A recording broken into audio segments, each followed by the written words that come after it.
C'est lui qu'on appelle bien-aimé. Dites Amen que j'avance. Il est écrit bien-aimé. Je parle que bien-aimé, c'est celui qu'on aime bien.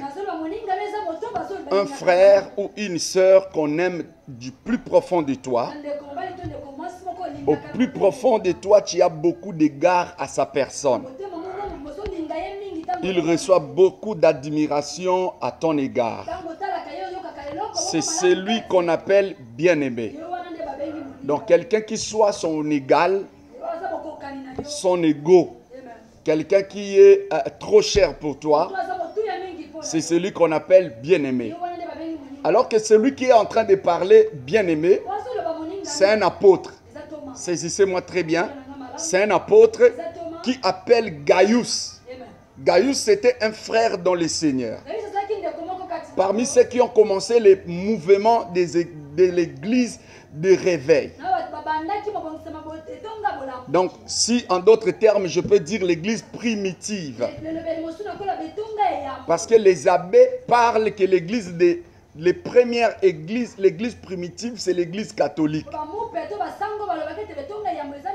Ce sont des menteurs parce que ce n'est pas l'église catholique. Puisque eux, ils sont à Rome, ils pensent que c'est l'église catholique. La Rome a reçu l'évangile par l'apôtre Paul. Mais or, l'église primitive a commencé par l'apôtre Pierre. Avec les 11 autres disciples de Jésus. Ceux qui ont vécu avec Jésus face à face. Donc l'apôtre Paul, lui, est l'apôtre des païens. Puisqu'il marchait de ville en ville, de village en village, prêchant la bonne nouvelle du royaume et implantait, voire même des églises. C'est alors que la Rome a reçu la grâce d'avoir une église. Et l'apôtre Paul était plus à l'aise à Rome qu'en Israël. L'église a commencé dans la maison de Marie. L'église n'a pas commencé à Rome. La maison de Marie, c'était dans Juda, en Galilée. C'est là où il y a la maison de Marie. Est-ce que quelqu'un me comprend? Ce n'est pas l'église catholique. Nous aussi, d'un autre côté, nous tirons notre drap pour dire que l'église primitive, c'est l'église des réveils. Pourquoi? Parce qu'ils n'avaient pas de belles constructions. Tout en étant dans des maisons, ils priaient le Seigneur qui est vivant. Il y avait des manifestations de l'esprit. Il y avait des fruits de l'esprit. Il y avait des démonstrations de l'esprit. Il y avait des parler en langue. Le feu sortait de leur bouche. Ils étaient à mesure de produire des miracles. Et les premiers jours qu'ils ont commencé à parler publiquement, la Bible dit 3000 hommes se sont convertis. Alors c'est alors que nous parlons que c'est l'église des réveils. Mais nous et les catholiques, nous sommes tous chrétiens. Quels que soient ceux qui sont sortis de Paul et de Pierre, nous sommes tous enfants de Dieu. On ne peut pas rejeter l'église catholique. L'église catholique aussi ne peut pas nous rejeter. Parce que l'église catholique en réalité a engendré tous les mouvements que nous voyons aussi. Cela veut dire, hormis l'église des réveils, l'église catholique, puis il y a les autres mouvements, les pentecôtistes sont sortis, les évangéliques sont sortis, les salitistes sont sortis, et jusqu'à avoir les églises de réveil aujourd'hui. Donc nous sommes en quelque sorte les enfants de ceux qui sont catholiques. Et la plupart des hommes de Dieu, nous sortions de là. Preuve en est, mon père spirituel, qui fut mon père biologique, il est sorti des catholiques. Il était vraiment abbé, dirigeant aussi sa cellule de base. Jusqu'à ce que ma maman l'a séduite, tout comme ce qu'on peut dire, parce que pour eux, ils ne se mariaient pas. Il a vu ma mère il est tombé amoureux et sa mère l'a exigé de venir dans leur église.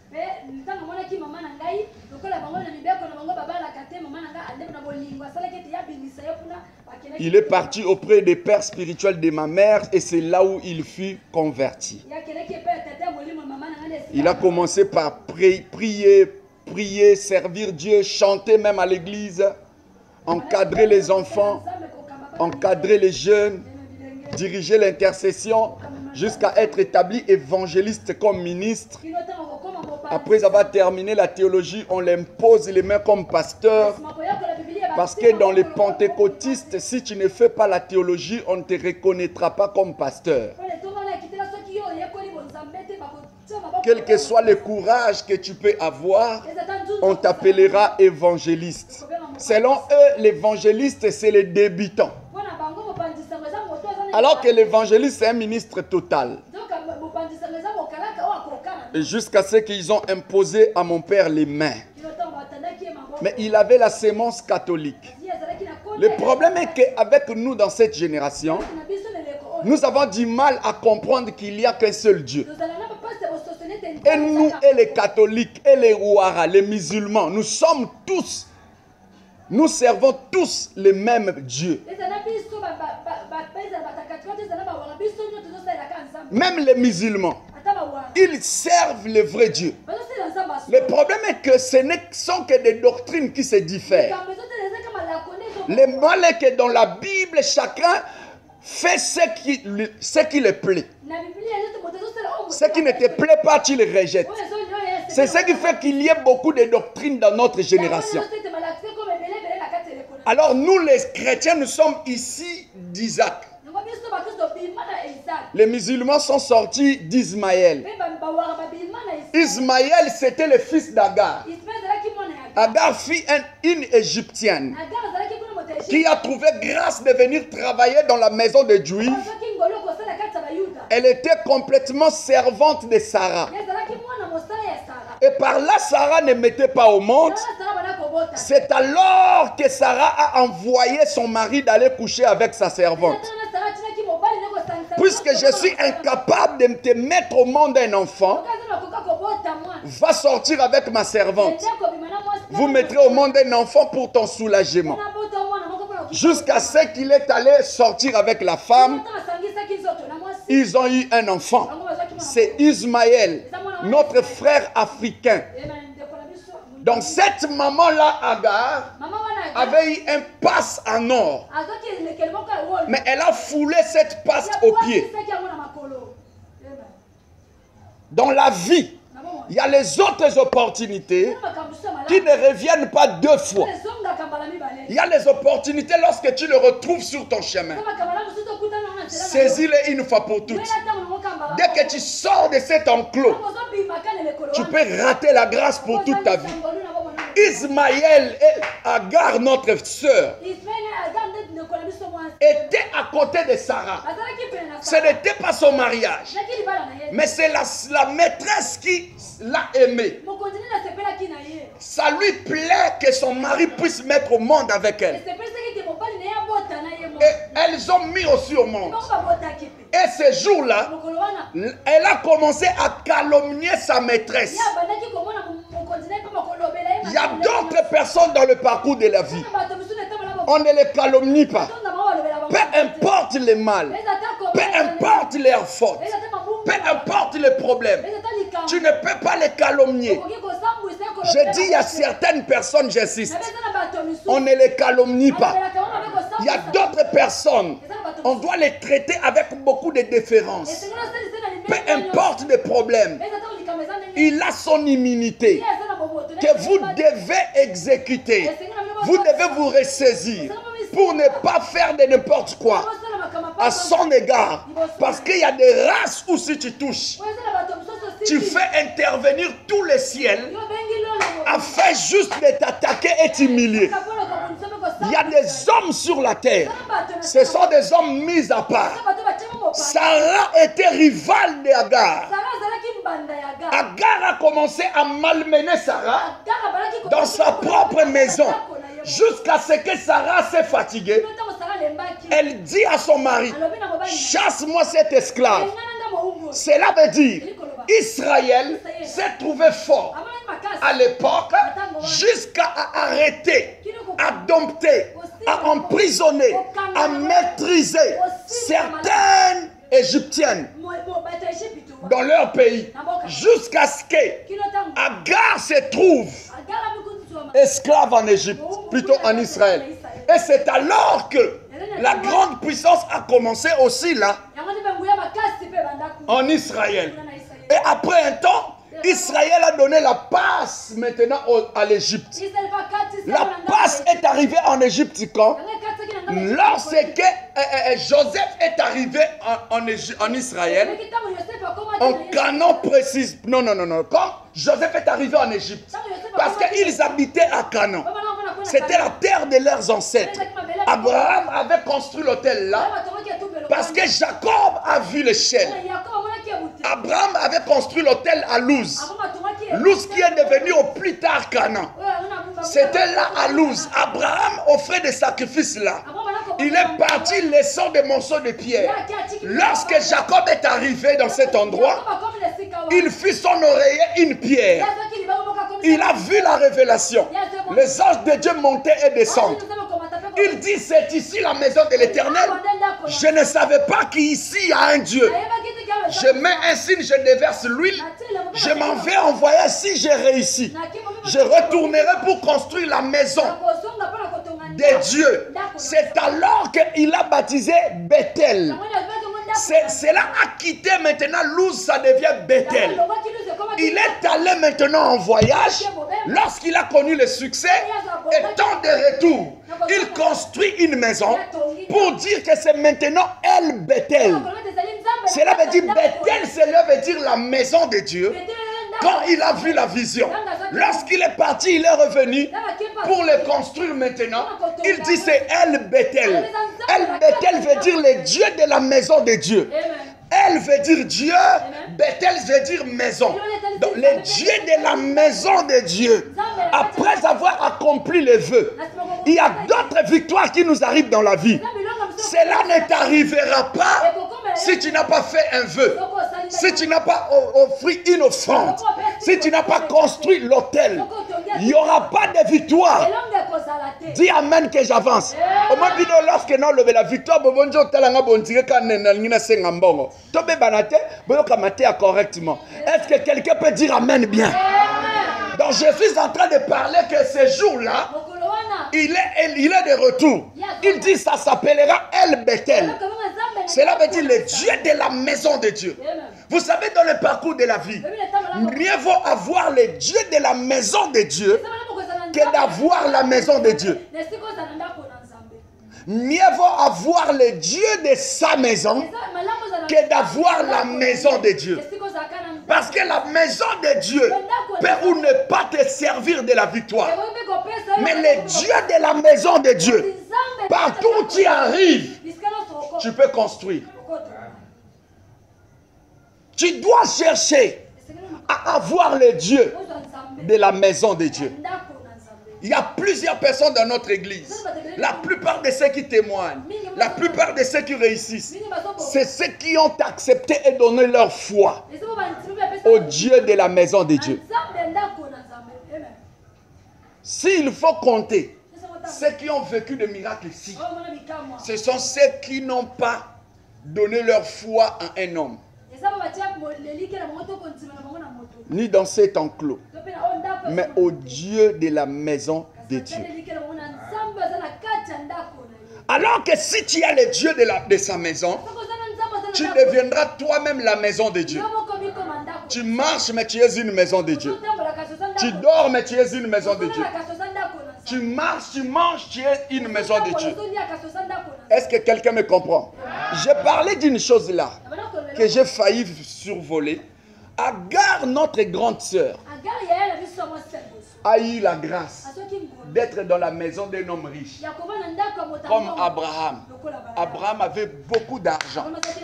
Tu peux dire beaucoup d'argent? Plus fort. Encore plus fort. Fais comme ça que Dieu te donne des millions. Encore plus fort. Troisième fois, plus fort. Que Dieu te donne de l'argent. Agar a trouvé grâce d'être à côté d'un homme qui a beaucoup d'argent. Mais elle commença à menacer la femme de celui qui a beaucoup d'argent. La femme a dit chasse-la avec son bébé. Dieu est venu parler à Abraham parce qu'il refusait. Abraham, ta femme t'a dit de chasser cet esclave et son fils. Je sais que c'est ton sang. Mais à cause de l'alliance que vous avez conclue avec moi, chasse-les. Abraham a chassé Agar avec une cruche d'eau et un pain.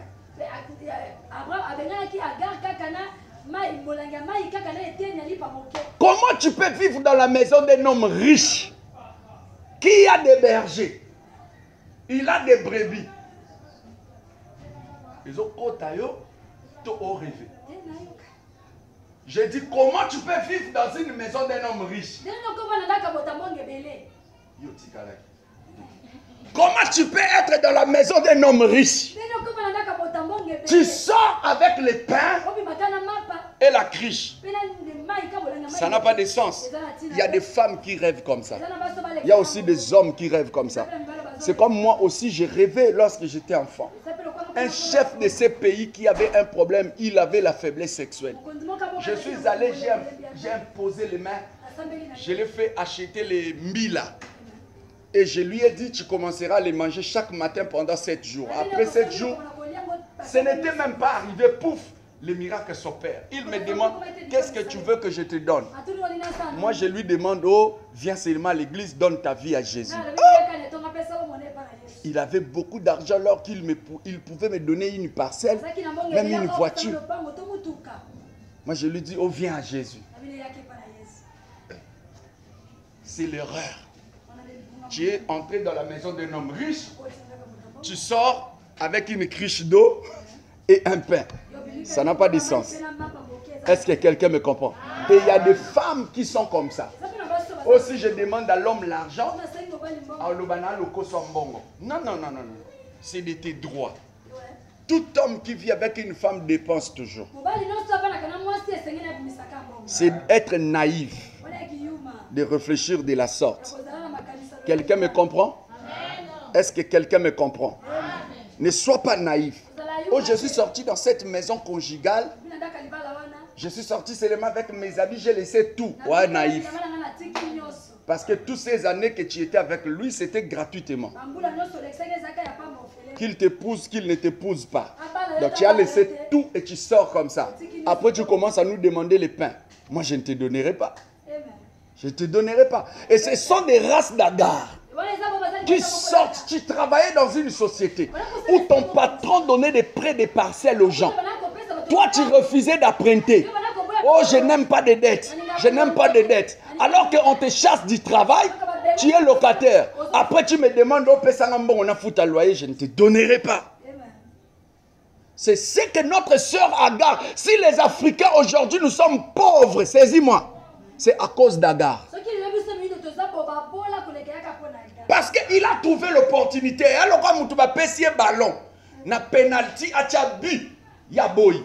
À Betchango côté. C'est comme Agar. Notre sœur africaine qui s'est croisée avec un homme riche, avec sa femme, au lieu de flatter sa femme, d'être obéissante à sa femme, honorer cette femme qu'il a montré à son mari, cette femme qui a fait l'ingratitude ne paye pas. L'ingratitude ne paye personne. Sois reconnaissant devant celui qui t'a fait du bien. Il y a plusieurs personnes ici qui sont ingrates devant leurs propres parents. Jusqu'à tes parents, mais tu es ingrat. Ta mère souffre d'une maladie. Elle souffre de pauvreté. Elle ne mange même pas. Alors que tu as de la nourriture qui se trimballe dans votre congélateur. Et le matin, tu les rejettes. L'ingratitude jusqu'à ce niveau, ça ne paye personne. Agar, on lui a montré à Abraham. Elle est devenue la femme d'Abraham, co-épouse d'Abraham. Un homme riche qui est fort riche. Il a des brebis, il a des serviteurs. Jusqu'à ce que la femme dise, je les rejette. Dieu est venu réconcilier avec cette femme pour dire fais-les grâces. Comme ton homme demande, laisse-le vivre. On la laisse vivre, elle continue encore à calomnier sa patronne. Il y a plusieurs personnes ici. Tu connais bien, si on te chasse de cette maison, tu iras où? Mais tu es en train d'essayer la vie. D'essayer la vie. D'essayer la vie. Il ne faut plus essayer la vie. Qui peut dire amen très fort? Qui peut dire amen très fort? Il ne faut plus essayer la vie. La vie, on n'essaye pas, hein, maman? On n'essaye pas la vie. Tu connais très bien que si cet homme me met à la porte avec ses 6 enfants, où irais-je? Mais quand même, tu es en train de les brutaliser. Ah! Alors que tu le sais que s'il se fatigue, il peut fuir. Oubliant qu'un homme est comme scorpion. Si tu le laisses passer, il va passer. Il va passer. Il ne te fera rien. Mais si tu veux le bloquer, il va te piquer. Est-ce que tu me comprends? Et il y a plusieurs personnes qui ne savent pas ça. Jusqu'à ce que Abraham a supplié la femme. On l'a fait revenir. Elle est retournée dans la maison. Elle continue encore à calomnier sa maîtresse. Sa maîtresse. Sa maîtresse. Jusqu'à ce qu'on lui donne une cruche d'eau, un morceau de pain. Et la parole de Dieu dit, le pain d'Abraham et son eau étaient insuffisantes pour pouvoir nourrir Agar et l'enfant dans le désert. Vous me comprenez? Jusqu'à ce qu'elle est arrivée quelque part. Il n'y avait plus d'eau. L'enfant pleurait pour l'eau. Il n'y avait pas de nourriture. Elle est allée déposer l'enfant sous l'arbre. Elle est allée plus loin, en train de pleurer. Je ne veux pas voir la mort de mon fils en ma présence. Moi, comme étant une maman bête, mon fils meurt. Au lieu de le laisser chez son père, ou encore rester là, j'étais juste ingrate vis-à-vis de madame. Alors je me retrouve ici. Je veux, de l'autre côté, je ne veux pas voir la mort de cet enfant. Le problème qui était avec cette femme, elle avait rejeté l'enfant ici, disant c'est fini. Elle va mourir, il va mourir sous l'arbre. Et on déclare bien sous un térébinthe. Elle laissa l'enfant. Et la parole de Dieu est en train de dire, l'enfant s'est mis à pleurer. Et Dieu sort maintenant au travers d'un ange. L'ange là qui était à Paris, c'était l'ange de l'Éternel. L'ange de l'Éternel est le seul à porter le nom de l'Éternel sur son visage. Donc, à plusieurs fois dans le récit de la Bible, on les confond à Dieu. L'ange sort. Agar, Agar, arrête de te tracasser. J'ai entendu les cris de l'enfant. Jette ton regard devant. Tu verras l'eau. Alors que c'était un lieu désert. Vous le savez avec moi, dans un désert, il n'y a ni l'eau ni arbre. Il n'y a que des serpents venimeux. Il n'y a que des ours. Il y a des animaux sauvages. Mais c'est là qu'il devait traverser pour retourner en Égypte, en Afrique, chez nous. Notre sœur quitte là-bas, là où il y a beaucoup de trucs. Elle rentre chez nous, Maboko Pamba. Donc,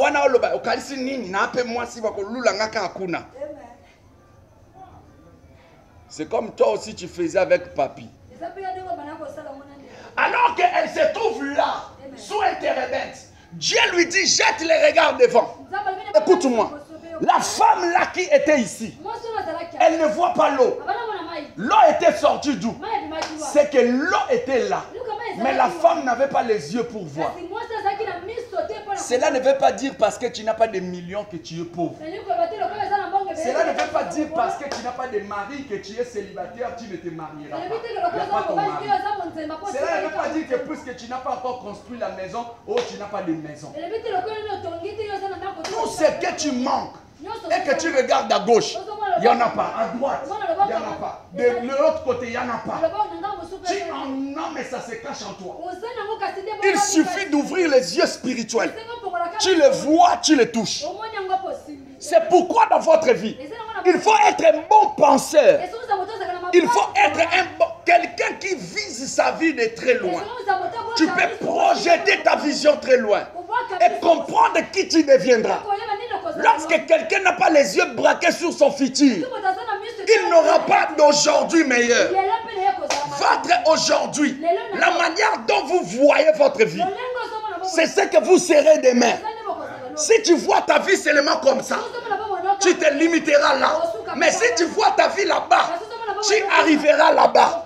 Ce que tu vois spirituellement, tu finiras par les palper. Rêve autant que tu veux. Vois, regarde autant que tu veux. N'arrête pas ta vision limitée. Ne te vois pas seulement dans cette maison de boucherie. Vois-toi avec des pharmacies. Vois-toi avec des avions. Vois-toi avec des hôpitaux. Vois-toi avec des immeubles. Avec des locataires. Arrête de t'arrêter au salaire. Vois-toi, tu es en train de faire les affaires. Votre femme est allée en Dubaï. Vois-toi, tu as des magasins d'habillement. Ne t'arrête pas seulement à te voir. Tu n'as rien. Agar, ce qui n'a pas marché dans sa vie, c'était... Elle voyait la situation qu'elle se trouvait. Mais elle n'a été incapable de voir de l'impact.